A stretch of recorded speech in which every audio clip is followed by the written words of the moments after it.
voici dans un nouveau numéro de Revue de marque. Gilles, bonjour. Bonjour Nathan. En 20 secondes, qu'est-ce que l'e-Power? C'est un système hybride série. C'est un petit moteur à combustion interne qui fait office de générateur et qui alimente soit une batterie en électricité, soit les roues de la voiture. Ce qu'il faut retenir, c'est que le moteur thermique ne fait office que de générateur.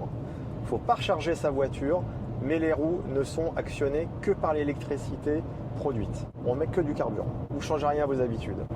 Et on fait 1200 bornes. Exactement. C'est la troisième génération. Donc elle a été peaufinée. On la perfectionne pour améliorer tous les points forts de la techno, c'est-à-dire la consommation.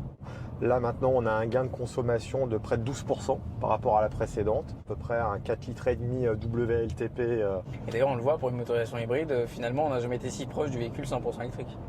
Ah oui, volant au niveau de l'agrément, le côté très linéaire avec du couple disponible immédiatement, on retrouve vraiment une conduite électrique. Il y a une vraie souplesse au niveau de l'insonorisation. On est sur autoroute, on ne roule pas comme des fous, mais on s'entend bien. Tout à fait. Il y a un gros travail qui a été fait sur l'aéro du véhicule, effectivement, notamment les rétros qui ont été retravaillés pour limiter les bruits aérodynamiques, pour aussi optimiser le flux d'air et donc l'efficience du véhicule dans sa globalité. On a une baisse de quasiment 5,6 décibels dans le véhicule par rapport à la précédente génération. Quel problème vous avez voulu résoudre justement quand vous avez créé e-Power?